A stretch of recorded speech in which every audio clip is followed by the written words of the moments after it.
Perfect. All right. Why don't we just start by having you tell people who might not be aware what your name is, how you identify, and a little bit about yourself. All right, my name is Timotheus Gordon Jr., also known as TJ Gordon. I am a autistic self-advocate in the Chicagoland area that usually writes or talks about autism in the Black community, not only in the United States, but also throughout the whole African diaspora as well. As far as my day job, I am a research associate at the Institute on Disability and Human Development here at UIC, where I get to give trainings and presentations on including people with disabilities in communities of color throughout Chicago and just in general. And lastly, I am a co-founder of Chicagoland Disabled People of Color Coalition, which is a group of people of color with disabilities who promote self-advocacy, disability pride, and inclusion in communities of color. I identify myself as African American with autism plus multiple disabilities as well. Could you talk a little bit more about, because you said you are a co-founder of DPOCC, could you talk a little bit more about your disability journey and how you came to where you are today and how you came to be a member of the Disability People of Color Coalition? All right, so you can say my journey started with growing up in the South Side of Chicago, where there wasn't that many people with disability, especially autistic people, to connect with outside of school. And so I was figuring out on my own, for the most part, how to connect with my peers and such. It was a struggle. It was a struggle. It's not until college that I began to accept myself for who I am. And that includes accepting my disability identity. And from there, I became more involved with disability identity, disability culture, and then disability rights and justice. And fast forward to 2018, J-Jen and I, prior to that, J-Jen is the LIN coordinator. And I was a LIN trainee at the time, and he saw one of my presentations about autistic people of color. I think I did a survey on their experiences as a project. And I think we talked about that, and it grew into how it grew to a discussion on how we don't have many raised spaces for disabled people of color, even though they are in disability rights movement, is in white spaces usually. So we decided from there we'll create a raised space for disabled people of color to not only feel welcome and connect with others in that community, but also spearhead advocacy projects that they want to work on based on the needs of their community without being pushed aside by the mainstream disability community, if that makes sense. Yeah, I also wanted to ask, what kind of needs or what kind of things did you see in your experiences as a person of color with disabilities that highlighted the need to for that space where a person who is both a person of color and a person with disabilities, that for a space for the intersection of those two communities? Sure. For instance,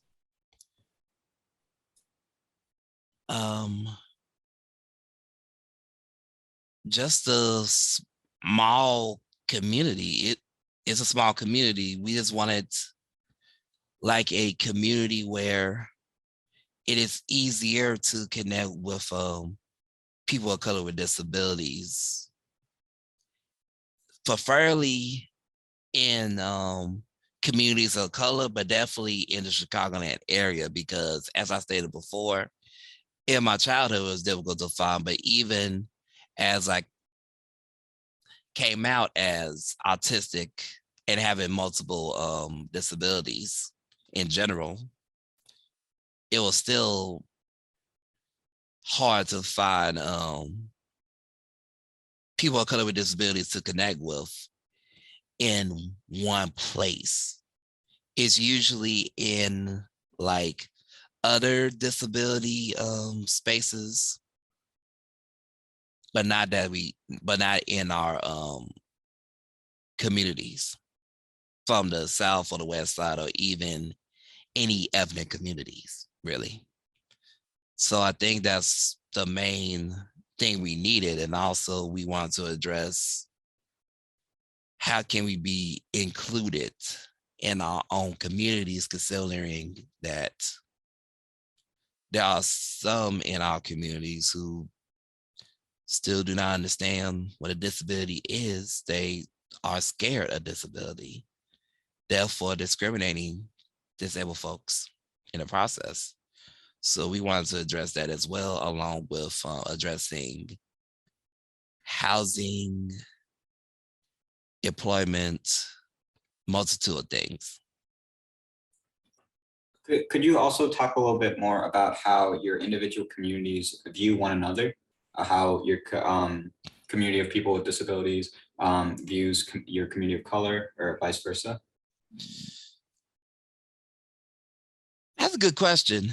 That's a good question. It really depends on which sector or disability community you're talking about. Mhm. Like, if you want to be general about how the disability community sees communities of color, especially disabled people of color, for the most part, from experience, it's a good interaction. Some are discriminatory and bigoted. Others may not understand because they never seen a disabled person of color before, or from the disabled people of color that they do see in their neighborhood or towns, is only a handful of them. And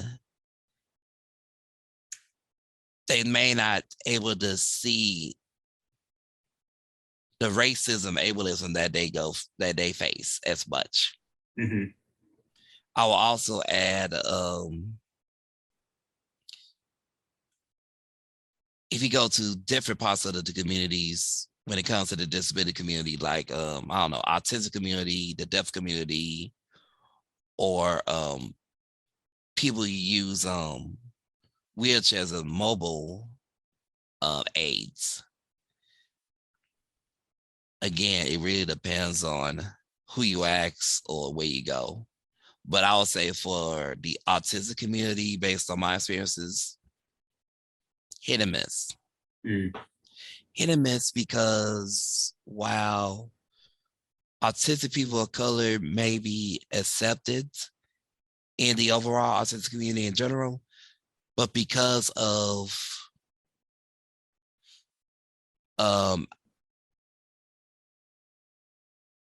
cultural understanding of autism is different for people of color from white people.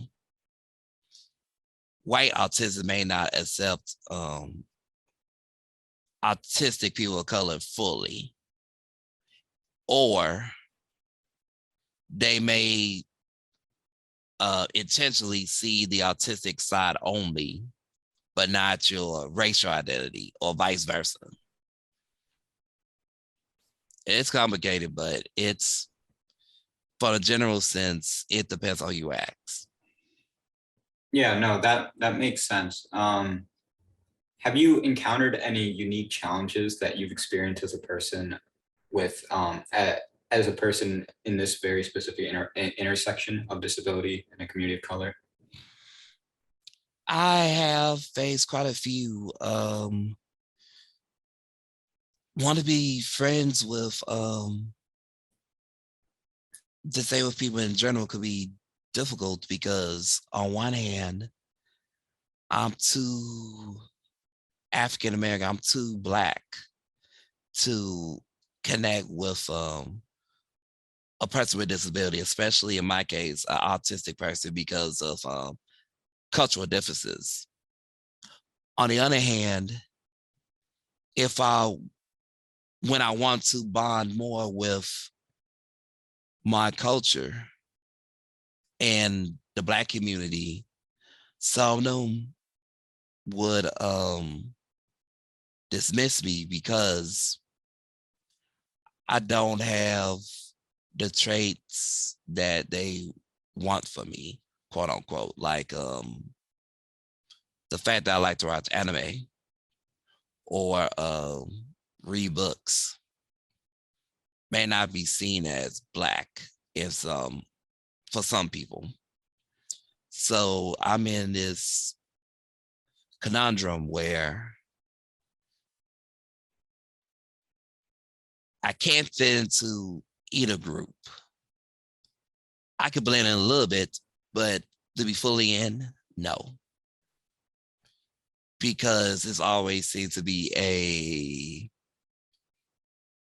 I wouldn't say slight, but a difference that each group may see as a threat or something that they don't understand. What are some common misconceptions that you encounter in either community towards this intersection that you are inhabiting, like this a very specific and very in betweenness, as you described? Sure, we're gonna use autism for instance, because that's the community I'm more familiar with. Mhm.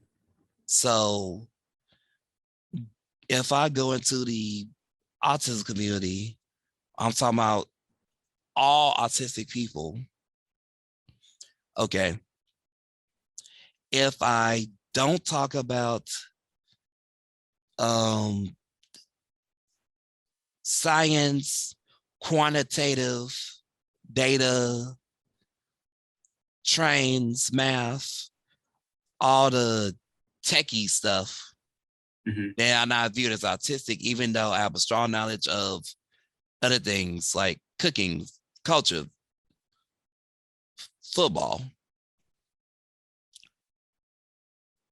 They also may not understand that I am more social than the typical autistic person because, again, I'm in a culture where it pays to be social. We are a social, I'm in a social culture where, you know, we interact with people a lot. We have get-togethers, gatherings, or whatever. And I'm been conditioned to enjoy those gatherings, even though I got to the point where I could step away for a few months, then come back in case it gets too overwhelming. But because autistics are supposed to be away from other people, I don't fit in that easily. Same thing with Black folks. They see disability as a sin. Some people see it as a sin in the community. Some people will see me as lucky because I'm one of the few people who overcame my disability. Though personally, my disability is why I made it to where I am today, or aspects of it. But they will erase my disability because I accomplished so much. So those are the barriers I could think of, or the slights or misinformation or whatever. And how have you seen these attitudes change, if you have seen them change over, because you talked about your experience growing up in these two communities, how have you seen attitudes with like around you change towards the perception of disability or the perception of being a person of color throughout your life? Media representation helps a lot. The more that you see stories of disabled people of color, especially those who um, accept and embrace their disability identity aspect of their persona, the more people are opening their eyes and say, okay, they look like everybody else. They just need accommodations to survive. They not useless or lame, for lack of better words. They great. They good just like everybody else. They cool just like everybody else. So I'm glad I've seen more of, the Chris Rocks and other Black celebrities saying, look, this is what I have. And people are more understanding. And on the disability standpoint for the Black community, disabled folks could identify more with their celebrities, because not only because of their race, but also because they have a disability, especially if they're diagnosed with the same disability that you have. It's a win-win situation. Mm. And you talked a bit about media representation. That's pretty interesting. I wanted to go a bit more into that. When you encounter media representation, whether it be celebrities raising issue awareness on the issue, or media representation in movies, television, anime, what sort of things would you like to see highlighted in terms of a media representation of a person of color who is also disabled? What sort of things would you like to see mentioned, highlighted, or represented in a representation of your experience? Oh, sure, absolutely. Just like in reality shows involving disabled people, we get to dive into their love life, their romantic life, rather, what they go through at school, or at the workplace, or in the community. We see a lot of those. Let's make the same thing happen to see the various aspect of a disabled person of color's life. Let's have, I don't know, love on a spectrum for autistic people of color. Or let's have more of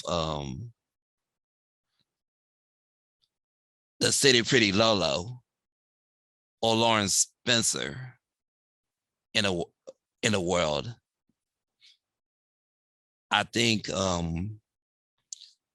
not only having more Black disabled folks or disabled people of color in general share their experience and getting paid for it in the media, but also having their stories told helps too.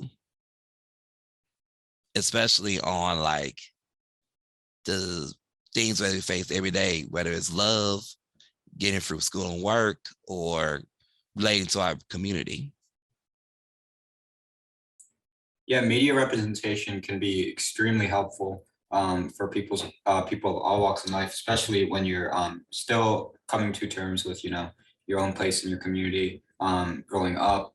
Could you talk a bit about how helpful it would have been for you as you grow up if you were able to see more media representation of people like you, or people belonging to the same communities as you? If I would have known about it in my teenage years, or as a matter of fact, if we were just as accepting of disability as we are now, and we see the representations of disability in the media back then honestly, I wouldn't have a different career path. I would have been more eager to be a pro athlete, which is a dream that I once had. I wanted to be one of the first people with autism to play professional sports, especially American football. That would have been a dream come true if I would have seen a football player who did that already and he came out, you know. Mhm. But I'm glad there's more of that media representation now where I could pass it along to the newer generation. I could pass it along to my son even that, hey, you can do anything you set your mind to. And because this person already did it. Mm. Granted, I don't know if my son is on the autism spectrum yet. I don't know. But just as an example, when he grows up, he doesn't have to say, well, there's not really a template on how to live my dreams, where when now he has examples way more than me. Mm-hmm. And I'm glad that we see more of those examples for young people of color with disabilities now. Mm-hmm. And what kind of attitudes are you seeking to promote towards disability as you, do your advocacy efforts, as you talk to people about this issue, about these issues? What kind of attitudes are you seeking to promote? What kind of ideas are you trying to promote around disability, around being disabled and being a person of color? That's a great question, Louis. That's a great question. I wouldn't say attitudes because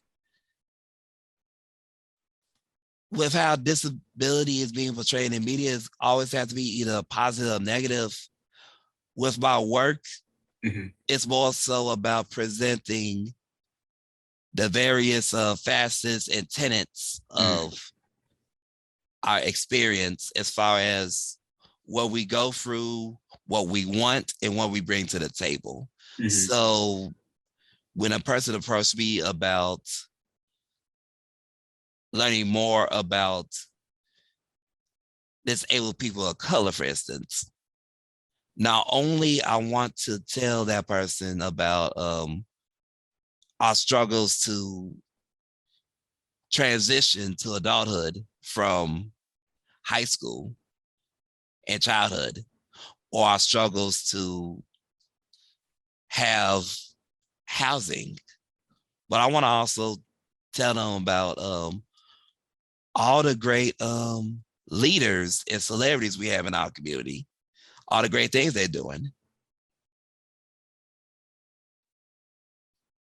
And could you talk a bit about what kind of advice that you wish that you could give yourself, a younger version of yourself, let's say that, because you talked about how you were struggling growing up. What kind of advice would you give to a young person with a similar background as you, or a young version of yourself even? Don't be afraid to be you. Accept, embrace who you are, especially if you know that's who you are. People may not understand you now, they'll understand you later. People come and go, but the people who support you the most are the people who believe in you in the first place. So that's what I will probably tell to my teenage self. And I also wanted to give you a platform to talk about your current projects, your current efforts, if you would like to do that, whatever you're working on right now that you want people to know about, or anything to shout out. Absolutely. So for Chicagoland DPOCC, we are currently continuing to give updates on the COVID-19 vaccines, whether it's about the kids getting the vaccines or addressing vaccine hesitancy in communities of color. We continue to provide updates on what's going on, what you need to know, and where to go to get your vaccines. In addition to that, from a personal standpoint, I'm doing more art. I am going back to painting masks and doing other forms of mixed media or digital media to express what I call Black autistic joy. And that includes Resurrecting the Black Autist, my blog about autism in the Black community, basically. But instead of focusing just on the topic alone, I will like to talk about myself more on that platform.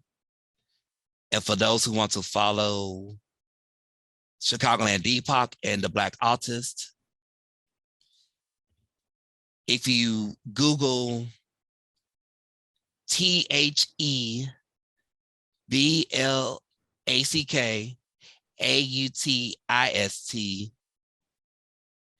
then you'll find me on Twitter, Facebook, TikTok, Instagram, and WordPress, where my blog is located. If you want to follow more of Chicagoland DPOCC's work, you could find us on Twitter, YouTube, Facebook, and quite a few platforms. But make sure to Google Chicagoland DPOCC. Perfect. Thank you so much for your time today. I want to take the time to thank you again. Thank you for all your insights and your thoughts. It's always a pleasure to talk to you and get to know you a bit better. So yeah, thank you for your time today. No. Thank you for this opportunity. Mhm.